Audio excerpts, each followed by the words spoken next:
교재 32페이지 보겠습니다.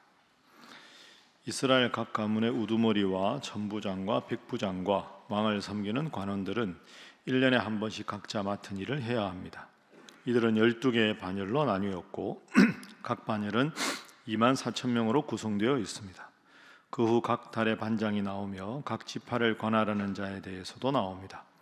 이 밖에도 왕의 재산을 관리하는 이들과 왕의 모사와 벗들의 이름도 기록되어 있습니다. 오늘 우리가 27장을 읽었는데 23장부터 보면 다 이렇게 직분을 맡은 사람들의 이름들이 나옵니다. 오늘은 27장도 그렇지만 23장부터 27장까지 이 쭉 이름들의 의미에 대해서 한번 살펴보겠습니다. 여러분 23장 한번 펼쳐보시죠. 자, 23장 1절에 보면 다윗이 나이가 많아 늙어서 솔로몬을 왕으로 삼았다 이렇게 시작합니다. 그러니까 다윗이 솔로몬에게 이제 왕권을 넘겨주기 시작하는 때입니다. 그러면서 23장은 레위 사람들 각각 누가 무슨 일을 해야 되는가, 레위 사람에 대한 일이 23장, 24장 넘어가면 제사장은 누가 어느 지파 쭉 누가 해라 24장, 25장은 찬송하는 사람들, 26장은 성전의 문지기들, 성전의 문을 지키면서 하는 문지기들, 그 다음에 26장 20절부터는 성전의 곡간을 맡아서 수고하는 사람들 명단, 그리고 오늘 27장 1절 보시죠. 자, 27장 1절 함께 읽어봅니다. 시작. 이스라엘 자손의 모든 가문의 우두머리와 천부장과 백부장과 왕을 섬기는 관원들이 그들의 숫자대로 반이 나누이니 각 반열이 24,000명씩이라 1년 동안 달마다 들어가며 나왔으니. 아멘. 모든 가문의 우두머리들, 이제 가문별로 누가 반장 역할을 하고 누가 어떻게 해야 되는가 하는 관원들과 우두머리들이 나오고, 16절에 보면 이스라엘 지파를 관할하는 자, 그러니까 각 지파의 책임자 명단이 나옵니다. 그리고 32절 이하에 보면 다윗의 최측근 참모들, 그죠? 다윗의 숙부 요나단은 모사가 되고 서기관도 되고, 여히엘은 왕자들을 돕는 자가 되고, 아히도벨은 왕의 참모 모사가 되고, 아렉 사람 후세는 왕의 친구, 여호야다와 아비아달은 아비도벨의 뒤를 이어 그 일을 했고, 요압은 왕의 군대 지휘관이 되었다. 요즘 우리말로 하면 32절부터 34절은 그 대통령의 비서실에 관한 내용입니다. 그러니까 지금 오늘 27장은 27장만 볼 게 아니라 23장부터 27장까지 쭉 이어지는 내용. 그러니까 다윗이 지금 아주 나이가 많아서 늙어서 솔로몬에게 왕위를 계승하기 전에 이 모든 일의 책임자를 다 임명합니다. 레위인, 그리고 성전 관리인, 성전 곡간을 맡은 자들, 각 지파의 책임자들, 찬양대원들, 문지기들 쭉 명단을 다 인정합니다. 여러분은 23장부터 27장까지 보면서 어떤 생각이 드십니까? 27장은 그래도 조금 세상적인 표현으로 폼나지 않습니까? 각 지파의 책임자는 누구다 이런 거 나오면 야, 이 사람 대단한 사람이다. 그런데 우리가 어제 읽은 본문 같은 경우 문지기는 누가 해라, 곡간은 누가 맡아라, 세상적인 안목으로 보면 제사장이 더 근사해 보이고 성전 문지기들은 좀 낮아 보이고, 관리들 중에서도 오늘도 보면 24,000명씩 하는데 반장 이름은 돋보이는데 24,000명은 반장 외에 24,000명. 내가 이번에 반장할 수 있었는데 이럴 수도 있지 않습니까? 그러니까 23장부터 27장의 제일 중요한 교훈은 다른 게 아니라 하나님이 각자에게 맡겨주신 일이 다 다르다. 그러니까 서로의 다름을 인정하고 존중해야 한다. 모두가 눈에 보이는 일, 돋보이는 일, 앞장서는 일만 하면 어떻게 나라가 잘 되겠습니까?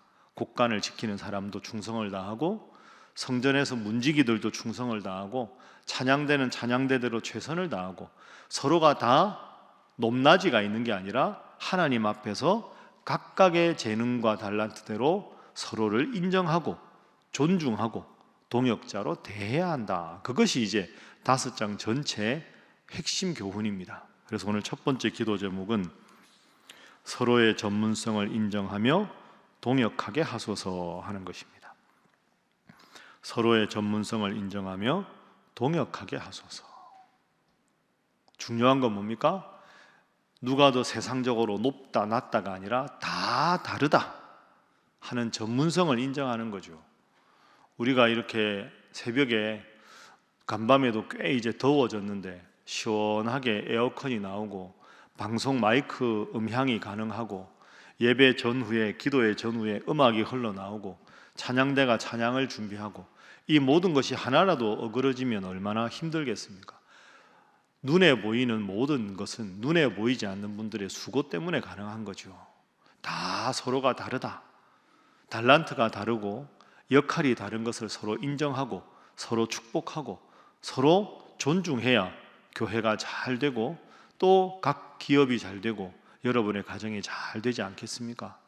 나는 할 일은 내가 맡겨주신 하나님의 일에 충성하고 서로를 서로로 충분히 존중하는 것, 그런 우리 신일교회가 될 수 있기를 주님 이름으로 축복합니다. 자, 그리고 또 하나 생각해 보겠습니다. 우리가 아까 제가 시작할 때 23장 읽었는데요, 23장 1절을 제가 다시 읽어보겠습니다. 다윗이 나이가 많아 늙음에 아들 솔로몬을 이스라엘 왕으로 삼았다. 자, 다윗이 이제 23장에서는 후계자를 임명한 겁니다. 나의 후계자는 왕자들 중에 솔로몬이다, 이렇게 인정을 했죠. 그리고 오늘 27장까지 쭉 넘어가고 28장 내일 가면 다윗이 성전 건축을 하라 하고 명령을 합니다. 그리고 29장은 성전 건축에 쓸 행적, 쭉 예물들이 나옵니다. 그리고 역대하로 바로 넘어가면 솔로몬이 왕을 계승해서 하는 일이 나옵니다. 그럼 엄밀하게 말하면 지금 23장부터 27장은 솔로몬이 해도 되는 일입니다. 그죠? 솔로몬에게 왕위를 지금 넘기겠다고 인정만 해놓고 솔로몬은 지금 왕 역할을 아직 안 하는 상황입니다. 그러니까 29장까지 마무리가 되고 이제 역대하 넘어가면 솔로몬이 왕이 돼서 하나님 앞에 일천번제를 드리고 시작합니다. 그러면 왕이 된 솔로몬이 이 모든 일을 해도 되는 것 아닙니까? 문지기 누가 하고, 반장 누가 하고, 찬양대 누가 하고, 제사장 누가 하고, 책임자 누가 해라. 이건 솔로몬에게 맡겨도 되는 일입니다. 그런데 왜 다윗이 굳이 이 일을 할까요? 여기에 깊은 뜻이 있습니다.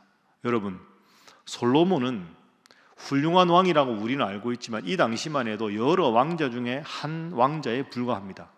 그리고 이 솔로몬은 아직까지 형님들도 많았거든요. 그러니까 나이도 어리고 왕이 될 만큼 뛰어난 능력을 아직은 보여주지 못한 상태입니다. 그런데 하나님이 다윗에게 통해서 뭐라고 말씀하셨습니까? 너의 아들 솔로몬을 통해서 성전을 건축할 것이다. 다윗이 참 지혜로운 사람입니다. 왜? 나이 어린 솔로몬이 리더십이 아직 공고해지기 전에 왕이 되면 성전 건축이라는 큰 부담도 져야 되죠. 그러면 제사장도 임명하고 찬양대 임명하고 문지기 임명하고 이거 다 하면 사람들이 원망하지 않겠습니까? 왜 저 사람 반장시키고 나는 반장 안 시킵니까? 왜 우리는 허드렛 일 곡간 일 시키고 저 사람들은 폼나는 제사장 나 안 합니다. 왜? 아직 왕권이 확실하게 서 있지 않은 솔로몬에게 이 일을 맡겼다가는 솔로몬에게 엄청난 부담으로 작용합니다. 그러니 다윗이 아직까지 자기 왕권이 공고할 때 그 아들 솔로몬이 왕위를 받아서 잘할 수 있는 모든 준비를 지금 다 해주는 겁니다. 내가 복잡하고 어려운 일, 임명하는 일 다 해주겠다. 너는 하나님 앞에 기도하고 성전 건축에 집중하라. 이 다윗이 참 지혜로운 사람이죠. 여러분 아시는 대로 제가 군목 출신 아닙니까? 군목은 대한민국 장교가 다 마찬가지인데 한 부대에 1년이나 2년 있다가 부대를 옮깁니다. 그래서 군목 사이에는 어느 부대를 맡을지 모르죠. 전후방 어디를 갈지. 군목은 본인이 군교회를 맡아 잘하는 게 50점이고 후임자가 와서 잘할 수 있는 토대를 닦아주는 게 50점입니다. 그러니까 군목들 중에서 본인은 열심히 하는데 본인만 할 수 있는 아주 특별한 프로그램을 해놓으면 1년쯤 해서 정착될 만하면 이분이 부대를 옮기잖아요. 후임자가 와서 뭐 어떻게 해야 될지 모르는 경우가 있거든요. 그래서 본인이 있을 때 잘하는 것만큼 후임자가 와서 이 교회를 잘 목회할 수 있도록 굳건한 토대를 맞이하는 것까지 하는 게 군목의 역할입니다. 그렇게 보면 다윗이 얼마나 훌륭합니까? 여러분, 이런 아름다운 표현이 있죠. 한번 따라해 보시죠. 꽃의 영광은 뿌리의 수고 때문이다. 그렇죠? 환하게 꽃이 피는 건 뿌리가 물과 양분을 흡수하기 때문입니다. 솔로몬이 확 초기부터 드러나서 위대한 왕이 될 수 있었던 것은 아버지 다윗이 뿌리의 수고를 했기 때문입니다. 꽃의 영광은 뿌리의 수고 때문입니다. 이걸 교회로 적용하면 어떻게 되겠습니까? 당장 해야 할 일도 잘해야 되지만 앞으로 우리 교회가 80주년이지만 90주년, 100주년 미래를 위해서 준비하는 그런 교회가 돼야 잘 되는 거죠. 두 번째 기도 제목입니다. 미래를 준비하는 교회가 되게 하소서 하는 것입니다. 미래를 준비하는 교회가 되게 하소서.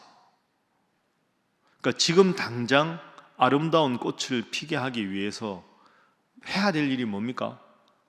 뿌리에 영양분을 공급하는 겁니다. 당장 열매가 맺히지 않는 것 같지만 뿌리가 건강해야 꽃은 저절로 맺히는 거죠. 환한 꽃이 피는 겁니다. 그러니까 눈에 보이는 건 눈에 안 보이는 노력이 필요한 거죠. 우리가 지금 80주년 행사 이것저것 다양하게 하지 않습니까? 이제 7월 첫 주에는 찬양제도 하고 치앙마이 가서 예배당 기공식도 하고 하는데요. 그건 사실 눈에 보이는 행사들 아닙니까? 제가 여러분들에게 말씀드린 거 있죠. 이일선 목사님 디지털 아카이브 한다고. 그러니까 여러분들은 아마 이런 거 교회에서 왜 하나 싶으실 겁니다.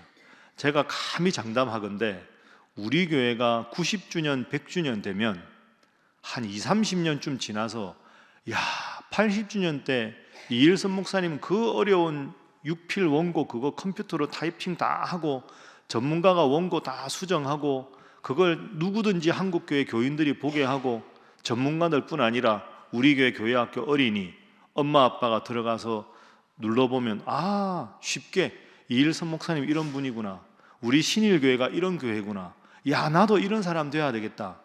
그게 앞으로 정말로 우리 교회에 중요한 날이 올 겁니다. 왜 그걸 할까요? 꽃의 아름다운 환한 꽃은 뿌리의 수고가 있어야 합니다. 지금 당장 환한 꽃을 피우는 것도 중요하지만 지금 뿌리에 해당되는 걸 건강하게 만들어 놓아야 90주년, 100주년 교회학교에 열심히 관심을 가지고 청년부에 열심히 관심을 가지고 335에 열심히 관심을 가져야 10년, 20년 후에 여러분 같은 수많은 훌륭한 장년 성도들이 나오겠지요. 동시에 지금까지 수고하신 어르신들, 실버스쿨이나 노년들, 여러분들 위한 수고, 이 두 가지가 조화를 이루어야지 지금 당장 보이는 것에만 신경 써서도 안 되고 미래 세대에만 신경 써서 지금까지 수고하신 분들의 수고를 소홀히 여겨서도 안 되는 거죠. 다윗 생각해 보십시오. 최선을 다해서 왕국을 이루고 그리고 솔로몬이 성전 건축할 모든 것들을 준비하고 모든 인력을 배치해서 내 다음 때에 더 이 나라가 잘 되도록 하는 멋진 지도자 아닙니까? 우리 신일교회가 이런 교회가 되고 여러분이 여러분의 각 가정이 여러분 때보다 여러분의 자녀와 자손이 더 잘 되는 복된 가문 되시기를 주님 이름으로 축복합니다. 마지막 세 번째 기도 제목입니다. 마지막 세 번째 기도 제목은 모든 청지기들이 직분에 충성하게 하소서 하는 것입니다. 모든 청지기들이 직분에 충성하게 하소서. 23장부터 27장까지 전체의 제일 중요한 결론입니다. 앞서도 말씀드렸지만 역할이 다 다릅니다. 그럼 나는 하나님이 나에게 주신 일에 최선을 다하고 나와 다른 일을 맡은 분을 격려하고 축복하면 되는 겁니다. 그런데 내가 하는 일에 대해서도 불평이 있고 다른 사람 바라보면서도 불평이 있고 그래서 무슨 일이 되겠습니까? 거듭 말씀드리지만 성전 곳간 지키는 일은 허드렛 일처럼 보인다고 그 일을 소홀하게 해서야 하나님 앞에 예배드리는 일이 제대로 되겠습니까? 결코 그렇지가 않습니다. 하나님은 최고가 아니라 최선을 원하신다. 맡겨주신 달란트가 얼마나 크냐가 아니라 2달란트를 받아도 2달란트를 더 남기면 5달란트를 받아서 5달란트를 더 남긴 종과 똑같은 칭찬을 하시는 분이 하나님이시다. 여러분에게 제일 중요한 우리 교회 사명이 뭘까요? 새벽마다 나와서 나라를 위해서, 교회를 위해서 기도하는 일인 줄로 믿습니다. 제일 중요한 게 하나님 앞에 예배드리는 일과 기도하는 일입니다. 그러면서 여러분 각자에게 맡겨주신 일에 성실하게 최선을 다해서 여러분도 잘 되고 우리의 후세대들이 주역이 되는 신일교회도 잘 되고 여러분들의 자녀들이 주역이 되는 여러분의 미래의 가문도 신일교회 영광스러운 복된 가문 되기를 주님 이름으로 축복합니다. 기도하겠습니다. 하나님, 23장부터 오늘 본문까지 쭉 보았습니다. 주신 직분이 작아 보여도 행복하게 여기고 최선을 다하게 하시며 미래를 위해 준비하고 다음 세대를 위해 기도하는 우리 신일교회 되게 하여 주시고 우리 교회 모든 청지기들이 각자 맡겨주신 주님 직분에 최선을 다하며 감사하며 성실히 감당하도록 인도하여 주옵소서. 무엇보다 새벽에 하나님 앞에 기도하고 말씀 붙잡고 이 나라를 위하여, 교회를 위하여, 사랑하는 가족들을 위하여 기도하는 이 귀한 일을 소홀히 여기지 않게 하여 주시옵소서. 함께 기도합니다. 주여 믿습니다. 주여 믿습니다. 주여 믿습니다.